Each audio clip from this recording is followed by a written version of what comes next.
अगर हम राधा जी की बात करें और कृष्ण का जिक्र ना हो, ये तो संभव ही नहीं है, क्योंकि राधा और कृष्ण हमेशा से एक दूसरे के पूरक रहे हैं और एक ऐसे आत्मिक प्रेम की मिसाल है जो भौतिक सुखों से बहुत परे है।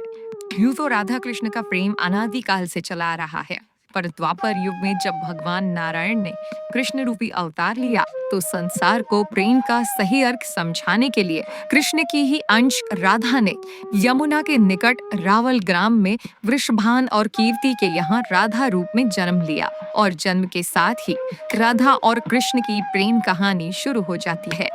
मगर दोस्तों, ऐसी क्या घटनाएं और स्थिति बन जाती है कि राधा को कृष्ण के विरह का सामना करना पड़ता है और कृष्ण क्यों अपनी प्रिय बांसुरी को तोड़ देते हैं?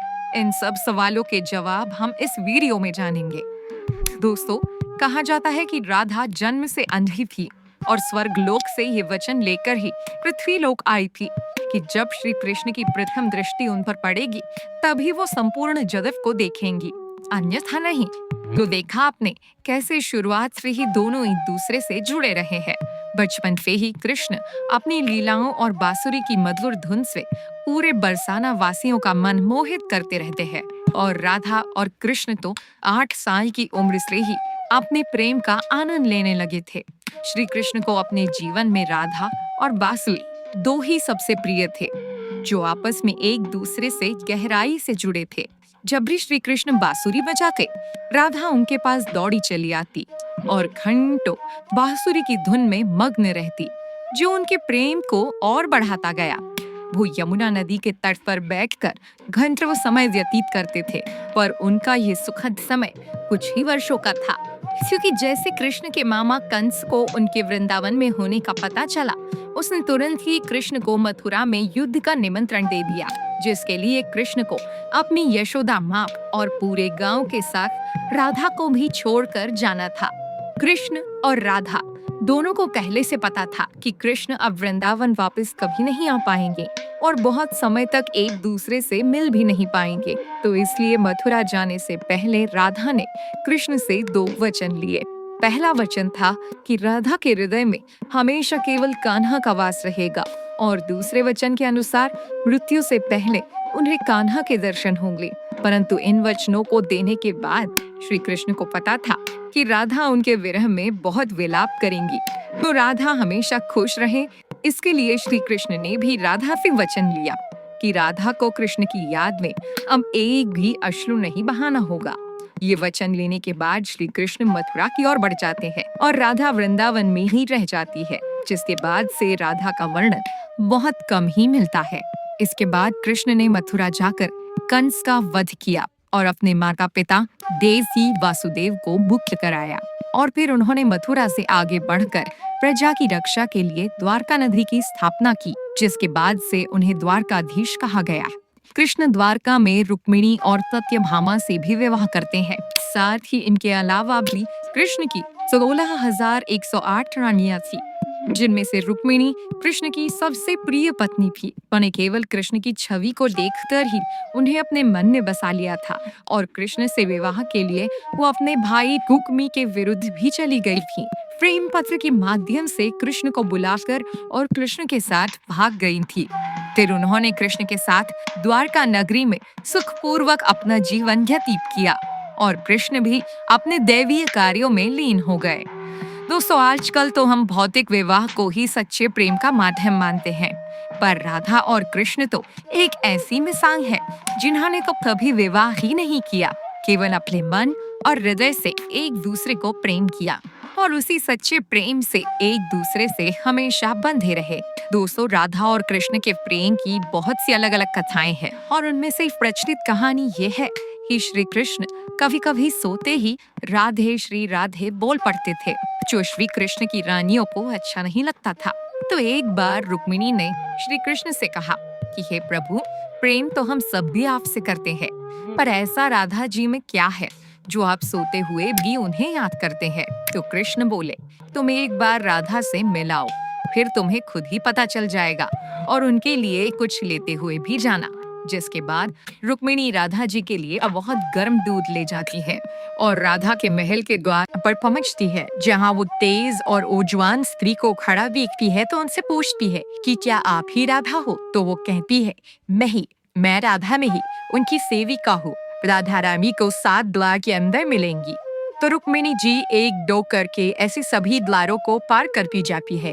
दोस्तों, जब वो राधा रानी के कक्ष में पहुंचती है तो उन्हें पता चलता है कि राधा कई रातों से कृष्ण नाम जपते हुए जागती रही है और अभी ही उन्हें निद्रा आई है।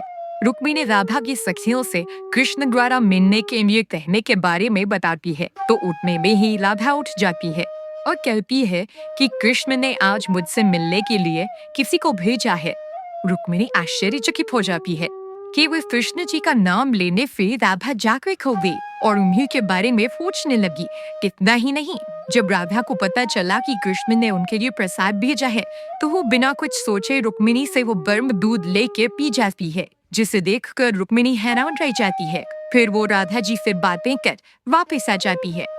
ये सब हो जाने के बाद जब रात्रि के समय रुक्मिणी श्री कृष्ण के पैर दबाती है तो देखती है कि उनके पैरों में छाले पड़े हुए हैं, जिसे देखकर वो हैरान रह जाती है और पूछती है कि प्रभु, आप कहाँ पैदल गए थे जो आपके पैरों में छाले पड़ गए? तो श्री कृष्ण बोले, आपने गलती से राधा जी को गर्म दूध पिलाया था जो राधा एक ही बार में पी गई थी, जिससे उनके हृदय में छाले पड़ गए हैं और उनके हृदय में हमेशा मेरे चरण कमल विराजमान रहते हैं, जिससे मेरे पैरों में भी छाले पड़ गए। अब फिर रुक्मिणी को राधा और कृष्ण के प्रेम की पराकाष्ठा का पता चलता है कि प्रेम शरीर से नहीं आत्मा से होता है, जो हमेशा राधा के हृदय में कृष्ण के चरण कमल के रूप में विराजमान रहता है। एक कथा में आता है कि ब्रह्मा जी ने पृथ्वी लोक आकर वृंदावन में पहले राधा और कृष्ण का विवाह करवाया था, पर इसके बारे में ज्यादा जानकारी नहीं है। राधा भी वृंदावन में कृष्ण की भक्ति के साथ अपना जीवन व्यतीत करने लगती है और कहा जाता है कि यादव पुत्र अभिमन्यु या आयन से उनका विवाह भी हो जाता है, पर अभिमन्यु को महर्षि दधीचि का श्राप था कि अगर वो राधा को छुएगा तो भस्म हो जाएगा। इस प्रकार राधा विवाह के पश्चात भी कृष्ण के प्रेम से स्वतंत्रता पूर्ण जुड़ी रहती है। बहुत वर्षों बाद जब राधा अपना वैवाहिक जीवन बहुत अच्छे से निभा लेती है, वो समस्त जिम्मेदारियों से मुक्त हो जाती है, तो फिर वो कृष्ण के पास द्वारका आती है। द्वारका पहुंचने के पश्चात राधा और कृष्ण आपस में मौन रहते हुए मन की अभिव्यक्तियों से घंटों एक दूसरे से बातें करते रहे। कृष्ण के अलावा द्वारका में राधा को कोई पहचान भी नहीं पाया।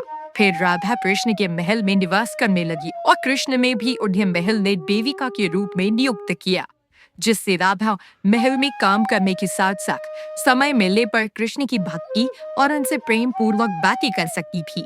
परंतु कृष्ण को अब अपनी राजपाट व अन्य कार्यों में व्यस्त रहते थे।